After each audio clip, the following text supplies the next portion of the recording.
I'm Gemma Drone, and today I want to talk about grief, sadness, and depression and how these things arise during the spiritual awakening process, as well as how they're coming up for so many people right now in the world with this pandemic that's happening, with living a new way of life, and just continue our comparison between awakening and this COVID crisis because there's so many similarities. And so, for most of us, when we go through this awakening process, and especially when we're in the egoic death process, there's something that happens that is really hard to deal with. And that's when there's a lot of grief and sadness that comes up. And sometimes it can manifest as just an overwhelming amount of emotions that we're crying all of the time. Sometimes we know why, sometimes we don't know why. And we just feel this burden of grief and sadness that we carry with us throughout the day, making it hard to function, making it hard to have a normal conversation, making it hard to get our work done, our responsibilities done, and making it hard to show up for our families and our friends and our kids because we just feel so much grief coming up out of us. It also may show up as just a general sadness, heaviness, the inability to be happy, and it can look like depression, especially when we don't recognize where it's coming from or what it is that we're processing. And so, this depression again can keep us from being able to function and move forward in our lives. And then we may feel guilty because we're not fulfilling our responsibilities. And then we'll probably add the guilt of, like, well, now I don't feel like I'm growing anymore. I don't feel like I'm doing my personal work or moving forward on this path. And all of these emotions and feelings and toxic thoughts just pile on top of each other and can really like weigh us down and make us feel really stagnant in this process. But the grief and sadness that comes up during this process is essential because we have to grieve what's dying in us.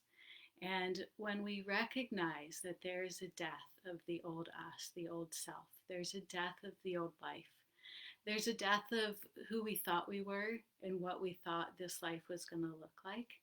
And when we recognize that those things are dead or dying and are not going to be part of our reality anymore, it can cause a deep grief in us, even if we're excited to let them go or can understand why we need to release them. There's still a grieving process that happens because grieving is just part of how humans process and move through and release old energy. And so, if we can grieve as consciously as possible the loss of the old self, the loss of the old life, then we'll shorten that death process.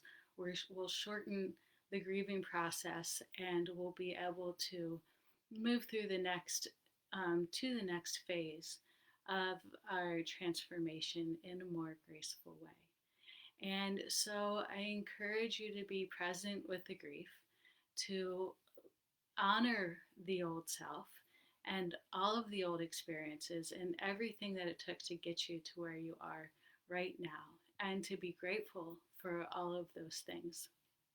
And you can even do a ritual or a ceremony to honor the old self, to honor the old life, the old experiences, all of those things, and to release them with love.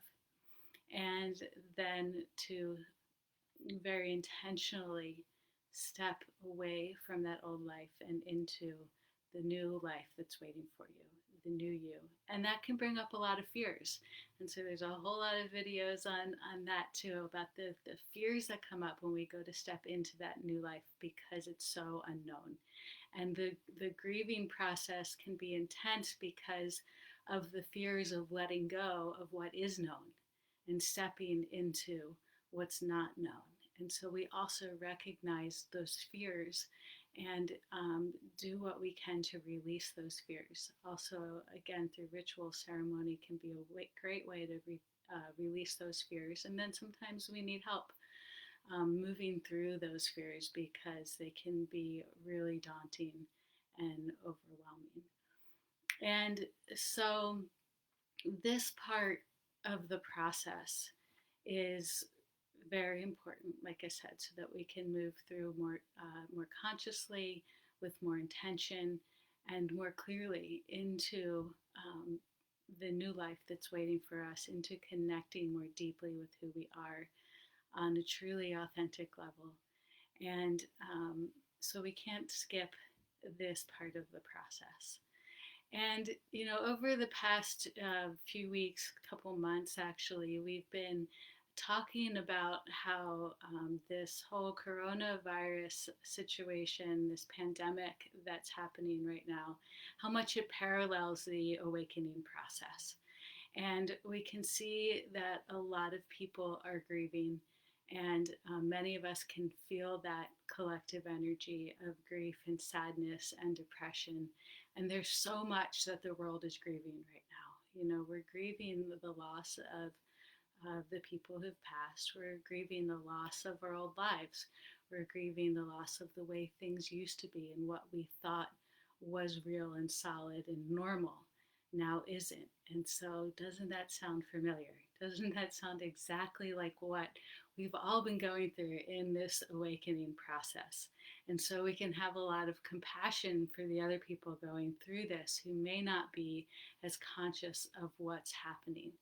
And so, though these feelings are directly connected to the pandemic, they are symptomatic of a bigger awakening that's happening on this planet. And this grieving process is necessary for all of us to move into a new way of life. Because, everyone is very anxious to get back to the old life, but we all know on some level that complete return to the old life, it just isn't going to happen. Too much has changed. And so there's that grief, and there's also that fear that we just talked about stepping forward into the unknown. And so, when I look at this, it excites me because I see that this global awakening is being catalyzed by this global pandemic. And I have so much compassion for everyone going through it, of all of the loss and all of the suffering and confusion and chaos. And yet I know that there's a much bigger picture here, and that on the other side of this grieving process is the new world, is the new way of being, if we can step into it consciously and with a whole lot of awareness. So I'm just sending so much love to all of you who are going through this process. If you are dealing with grief right now, you could leave a little message in the comments and let me know what that looks like for you and what you're dealing with. And yeah, just keep having compassion also for everyone around you, because we're all going through this in one way or the other in this current moment in time. But I just am sending so much love and support. Thank you guys for listening. And if you have any questions, leave them here in the comments. And if you're needing help, as always, moving through this process, I just encourage you to send me a private message and we can talk and see if the work that I do with my clients would be a good fit for you. All right, massive love to you all. Have a great day, and we'll see you in the Facebook group.